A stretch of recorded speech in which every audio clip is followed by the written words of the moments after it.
Welcome to the SDA Housing Podcast, brought to you by NDIS Property Australia.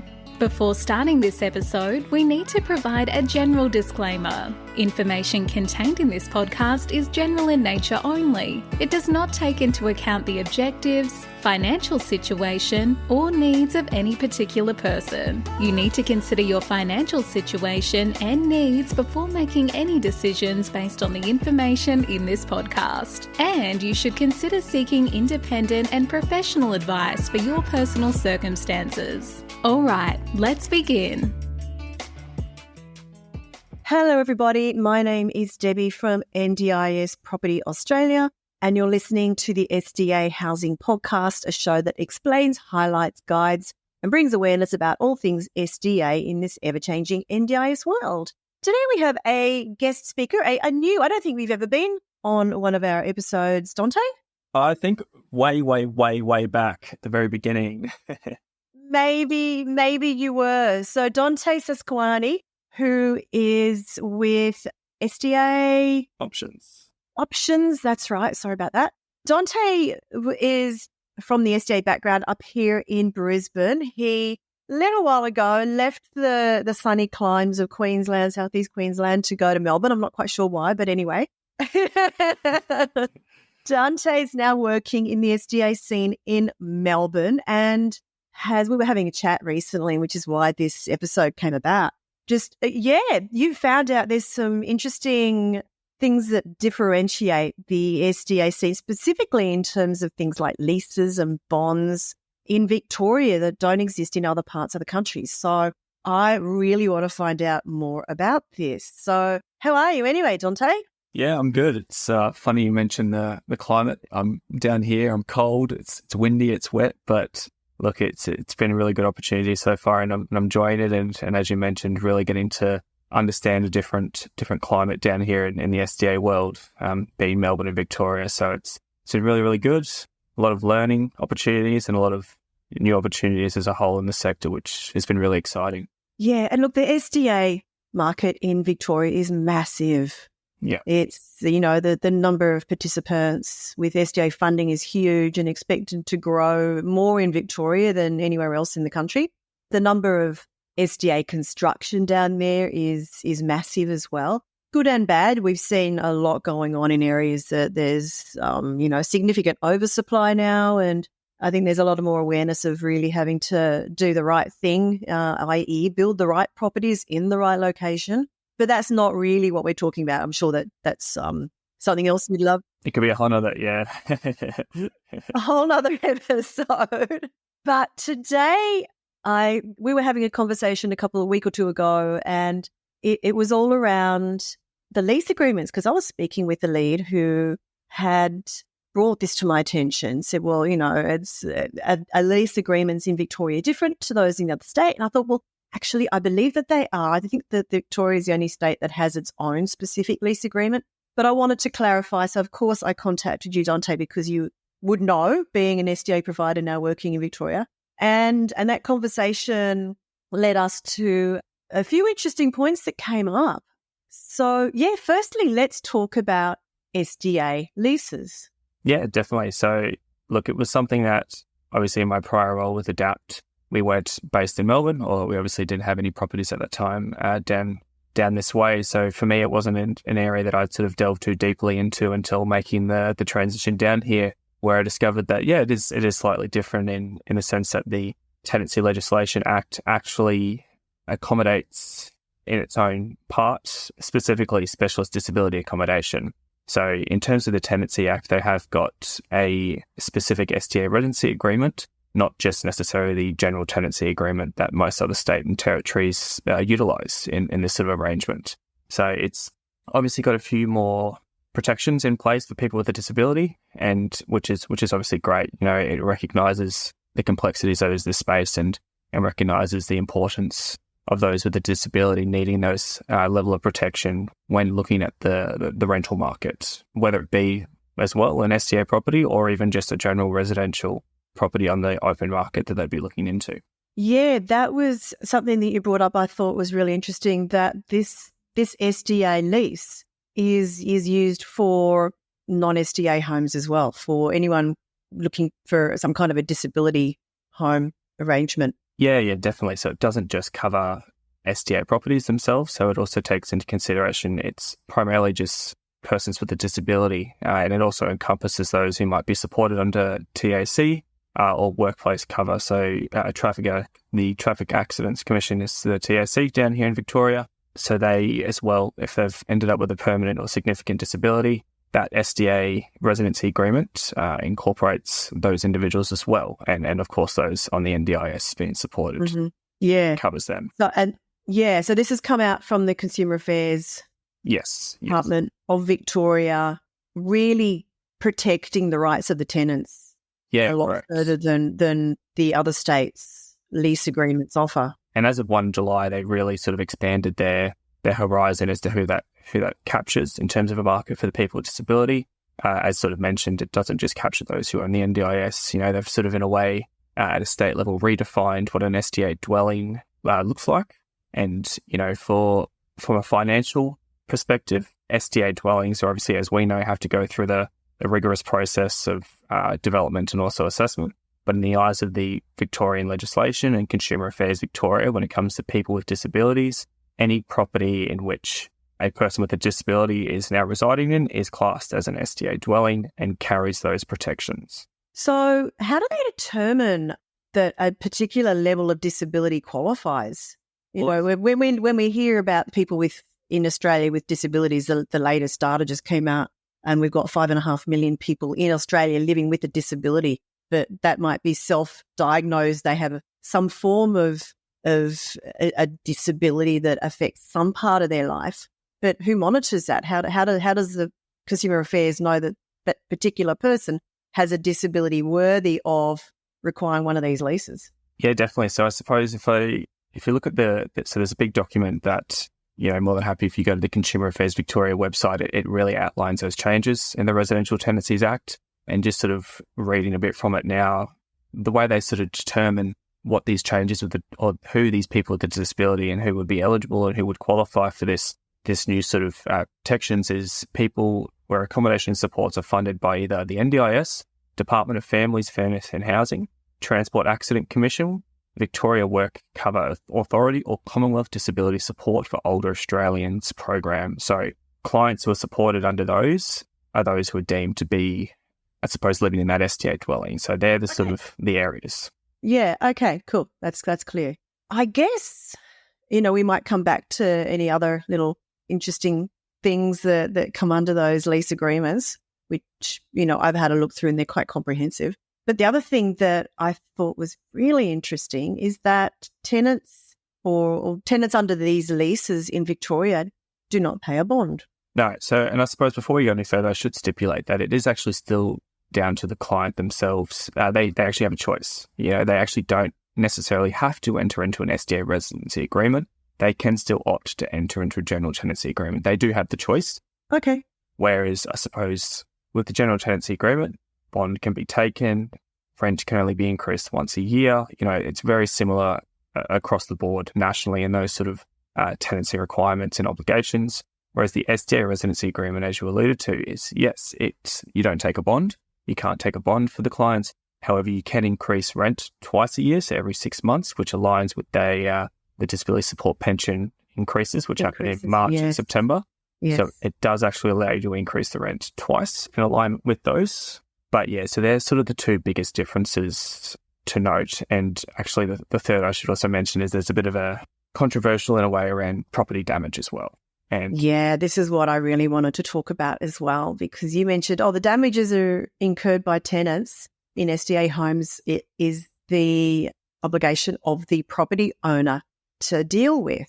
yes. So we've talked about insurances and things before, and when we've discussed this with our investors, generally it comes down to what is in agreements with the SDA providers, the agreements they have with the SIL providers, that most of the time the property owner will not incur any charges to repair damages caused by tenants, but this is not the case necessarily in Victoria. Yeah, so it can be a bit of a grey area, I suppose, at the moment where under the Victorian legislation and the Tenancies Act is if it's obviously, no different in a general residential, if it's a fair wear and tear, it can't be claimed, that's no different. However, if it's due to their disability or due to a piece of equipment that relates to their disability, this is where it becomes a bit contentious in this fact that the legislation does put it back on the property owner to be liable and responsible to repair those damages within a timely manner. It's obviously not deemed as an urgent repair necessarily. It does come down to what it may be, but it is the obligation and the mercy of the owner, once reported, to make good those damages. If, like I said, if it's due to the disability of the client and or due to a piece of equipment, i.e. a wheelchair, scrapes along the wall. So it really opens up the conversation when it looks at the designs of these SDA properties around what can be done as a preventative maintenance sort of element or what can be done to sort of preventative design as well, whether it might be clear perspex, 1200 high, or even I know VJ being MDF is a bit stronger. And it's a lot easier just to throw a lick of paint rather than just your plasterboards on those walls, either just be 1200 high. So there are obviously preventative approaches, but again, it's ones that is sort of not many are aware of when it comes to Victorian legislation and the actual requirements around the repair costs. Yeah. So is there any differentiation between whether damage is caused accidentally or deliberately? It's really hard. It comes down to that incident reports as provided by the provider, and there is a lot of onus put onto the service provider that's operating out of the property, and it's really important between an SDA provider and a care provider, a support provider, to have that property collaboration agreement in place, which really outlines those roles, rules and responsibilities. They're the eyes and ears from a day-to-day perspective of the care provider. As an SDA provider, you're always on the outside looking in, doing your routine inspections, but from a day-to-day perspective, there is a lot of reliance and trust put into the support provider that it's being reported and it's being noted correctly, particularly if there's any property damage or maintenance that needs to be actioned. Yeah, for sure. And I mean, it's always got to be down to the SILs. I mean, it is their workplace and they are in there 24/7 in most cases. Yeah, correct. And, for example, that the office space in the OOA, if there's any damage in there, well, it's unlikely that the expectation would be that the owner would be paying for those repairs because, well, it's the office space. It really puts the question out as to, well, how was the damage caused? What happened? Was there a neglect in your duty of care potentially in somewhere for this client that led to this property damage that could have occurred there? But, so there's still a lot of investigation that does get done before the owner may necessarily have to fork out to repair, but it is certainly good to just be aware of and mindful that, you can't just turn it back and say the client must pay because, again, from an income perspective, many of these clients don't have significant funds, and under state trustee, it's always can be quite limited as to how much money they may have to repair these damages. But of course, if it's malicious, circling back, if it is malicious damage that isn't warranted, then it's certainly payable by the tenant. Right. Oh, that's good to know. Yeah. I did actually reach out to Jeremy Thornton, who our listeners will know because we've done a couple of episodes with him on the insurance aspects in SDA as a property owner. And I just want to read out his response. And it was that state-based legislation can be murky, so it can catch us off guard. I would argue that the fact that the property owners are liable for damages defeats the purpose of NDIS funds for maintenance that are available. Either way, it would still come down to a responsibility on the side of the provider, either SIL or SDA. If it's written into the contracts or agreements that minor damage, regardless of intent, is to be deemed maintenance and repairable by the provider, then this would override the condition. He's mentioned a few things. But yeah, look, that's just stating, it sounds scary, but I think at the end of the day, it still comes down to common sense on who really is liable and who's going to have to pay the charges. Correct. And obviously we want to make sure that this doesn't deter quality SDAs being brought forth into the market. It would be disappointing that listeners or property investors or developers, when they catch wind that this is in fact the case, that this deters them, because in no means is this the case or is this the purpose by the Victorian government introducing this. It's nothing new. It's always been in the legislation. So particularly if you're already an investor or a developer in the SDA space in Victoria, it wouldn't be news to you. And It's always been there. Yeah, and most of the time, providers, as you touched on, providers will manage it and deal with it on the spot, and may not necessarily deem it as being appropriate or necessary to get the owner or the SDA provider too heavily involved when it comes to cost repairing. Good to know, because obviously there is a lot of people investing in property, estate property in Victoria at the moment. And of course, this is just overall properties, whether it's a house, whether it's an apartment, it's all the same. Yeah, exactly. Situation. And, you know, it always comes down, it's a big responsibility on that SDA provider and the SIL provider to be still in some way vetting the clients in which are sort of being presented to go into these properties. It's really ensuring that a robust funded client who may have evidence of property damage prior is not being put forth for a high physical support or a fully accessible or even improved mobility for that matter property. So there is still making sure that the right client is being put into the right property for their needs. Sure.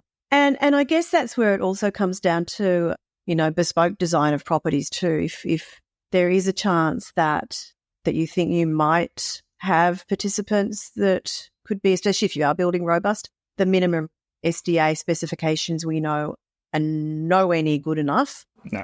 So you need to be speaking with the right people when you're designing these houses and making sure they are built to be far more damage proof, whether it is a robust or whether it is a HPS, making sure, as you said, that, accidental wheelchair damage isn't going to happen because the design of the property, the materials that are being used are adequate, and it's going to reduce those incidences of accidental damage by equipment or whatever. Yeah, certainly. And, it's the whole sort of double-edged sword where, yes, it might cost you more money up front to put in that little bit extra material or a bit higher quality material, but in the long run, is it going to save you in cost in terms of upkeep and maintenance? So it's, you can look at it from two different angles. I know our robust properties that we've currently got down in Victoria at the moment, the walls are it's basically solid brickwork.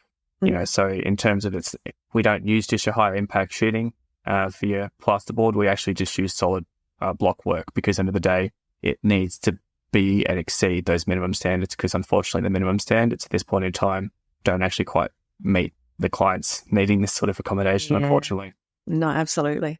So yeah, it all comes down to future proofing as we're always talking about, going above and beyond and I guess putting in that extra expense that as an investor you feel is warranted to, cut down on future costs of vacancies, of maintenance and repairs. So it all comes down into it. It's just another aspect we probably haven't really considered when we're talking about future proofing, but I think it's very valid. Yeah, exactly. And occupational therapists and the likes of other allied health professionals who tend to do a report or an assessment prior to those tenants moving in, they do see it, and they do obviously commend those future proofing and those going above and beyond for those properties. It's certainly a lot more appealing out in the industry, and is well respected and appreciated when that's done, because it just helps the clients in the long run and really solidifies that likelihood of a long-term tenancy, knowing that this is a suitable property for them. For sure. And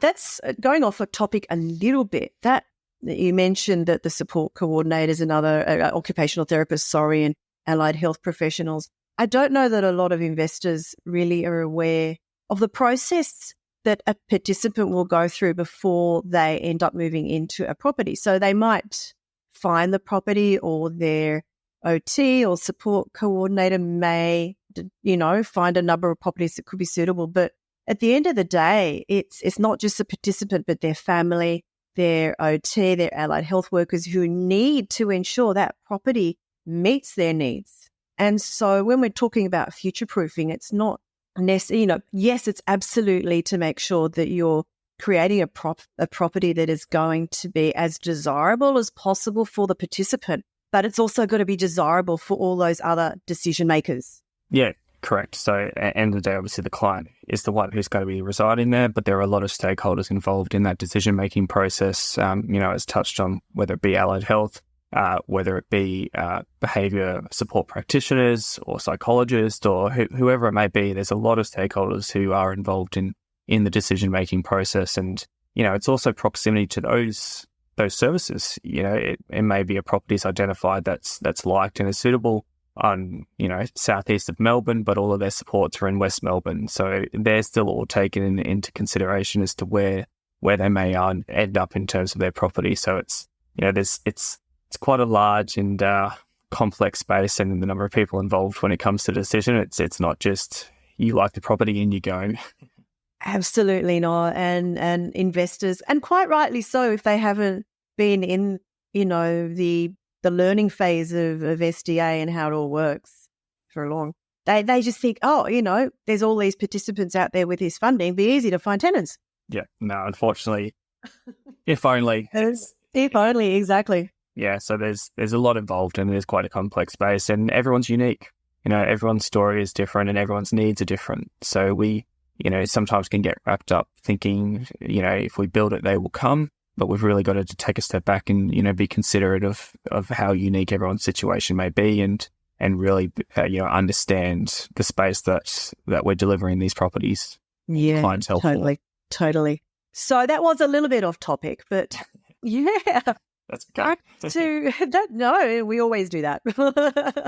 Back to the whole surrounding the tenants' rights that Consumer Affairs Victoria have brought in with these specifics that are not requirements in other states. Obviously, they are good for the tenant. It's been a learning curve for yourself. Are there any other little quirks in the Victorian market that you've come across of late? I suppose, and this probably falls more so on an SDA provider rather than an owner, but it's still good to be sort of mindful of, is what we call a notice of temporary relocation. So similar to, I suppose, a breach notice that can be issued in a standard tenancy arrangement. A notice of temporary relocation, I suppose the best way to look at it is like a reset for that client in the property. So, for example, say you've given them warnings and they're not allowed to continue smoking in the house, but they continue to do so. You can issue what we call a notice of temporary relocation for a maximum of 90 days. So it means that there could be an alternate property that client could be relocated to as a bit of a reset prior to coming back to that property. And generally speaking, if you're issuing a notice of relocation, you may also be issuing a notice to vacate, but these all carry significant timelines of about 90 days that are required to be issued. So that's sort of another little quirk, you could call it, with the legislation and the Act, where that notice of temporary relocation has to be provided before you can give a notice to vacate by the provider.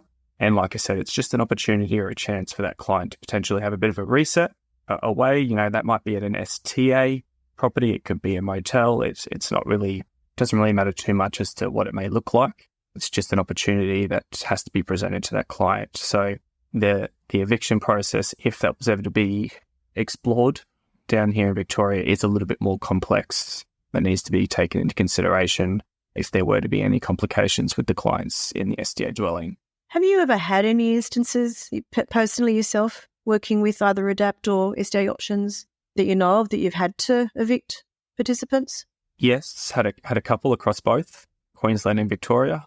Victoria certainly is much more complex than Queensland when it comes to the eviction process, and it comes down to the protection of people with a disability down here. It's having that legislation is, whilst it's great, it's in writing, there is still some level of grey.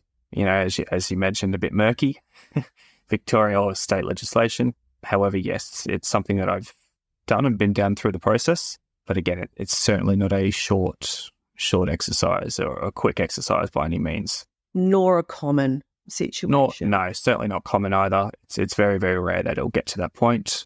Most, through some level of mediation, can come to a resolution. Yeah, I would imagine that's always going to be the first option, to do that to the absolute utmost of both parties' abilities to avoid that situation. Correct. But, it's still important that, it's all about obviously integration back into the community. These clients, whether it be with SDA or just a person with a disability, there should be no reason that we should necessarily be treating them any different to anyone else who has tenancy rights across the country. So that's one of the really, really big things, is we don't want to see any level of discrimination. We want to ensure that tenancy rights and any rights for that matter are no different, be it with a disability or not. Mm. So now, with your experience working in both Queensland and Victoria and seeing these additional rights that the tenants in Victoria have, do you think it should be extended throughout the country? All the other states should bring in something similar? Yeah, definitely. I do think I really like, I suppose, there's always going to be some rooms for improvement, no matter where. But I really like what they've introduced as of the 1st July, where not so much they could have chosen a different definition and a different name rather than an SDA dwelling and an SDA resident. However, the concept of broadening the scope of those who are covered under that disability rights, I think is certainly something that should be well adopted across the board, because, you know, you obviously hear stories of people with disability who are out there trying to find a rental property like everyone else, but unfortunately they're put to the bottom of the pile. You know, whilst it's never commonly come out and said that that's what happens, unfortunately it is the case where they're never necessarily equally given consideration as per anyone else. So this sort of helps mitigate that or reduce that happening with this extension and scope of disability act that the Victorian government have introduced or expanded upon as the 1st of July, which is, certainly something I think that should be adopted across the country. You know, as mentioned, there's still some room for improvement and certainly a few things that could be amended slightly just to create a bit more of an equal playing field, so to speak, for all parties involved. But yeah, it's certainly something that I think Victoria is ahead of the game when it comes to rights for people with disability. Yeah, cool. And I guess that, you know, we obviously see there are some minor differences in how SDA providers operate in Victoria. And the fact that, you know, it did seem strange when we first came across this, that whilst an SDA provider is essentially the property manager, and whilst some SDA providers do the property management side, they do farm that out to real estate agents. Some others keep it in-house, and yet they do that without having a real estate license, which is, you know, if we're coming from a real estate background, you're like, what? How can they be a property manager and not be a licensed real estate agent? And yes, they're a registered NDIS provider, so there is still a level of registration required. But, you know, I don't know if there's any moves in Victoria to try and make that a little bit more coherent between the two, real estate license and the SDA provider registration, and whether that is something that eventually might become more standardized across the country as well. Yeah, and that's where I suppose it becomes quite complex around, you know, this SDA residency agreement. You know, the conversation, or as you read throughout the agreement, it's very much relating to the SDA provider. You know, it's mentioning the SDA provider. That's the terminology that's used. And as I sort of alluded to, the definition of an SDA provider has expanded with this recent change. You know, it doesn't just now include an actual SDA provider like SDA Options or Adapt Housing or Everhomes. You know, an SDA provider in Victoria's state legislation under the Tenancy Act could be a private landlord, is now an SDA provider, because you're delivering or you're offering an SDA dwelling, which isn't an SDA dwelling. So that's where disability dwelling to someone who falls into one of those categories. This is where it gets, as we talked about, a bit murky around the confusion of people potentially misunderstanding when they say I'm an SDA provider or I have an SDA dwelling, because, well, you don't, I suppose. By definition at a state level you may, but obviously as a federally recognised definition of under the NDIA and NDIS, what is an SDA dwelling and who is an SDA provider is a completely different scene. Yeah. Oh, it just adds to the confusion of it all. It does. It's and like we always say, it's always changing, and it's something we've always got to try and keep on top of. Like I said, it's certainly the right steps forward for a person with a disability down here in Victoria and giving them a more equal playing field when it comes to finding suitable accommodation. But it's obviously just making sure everyone else involved is able to get their heads wrapped around it all. Yeah, absolutely. Look, I have no more questions. Was there anything else that we didn't cover that you wanted to add at all, Dante?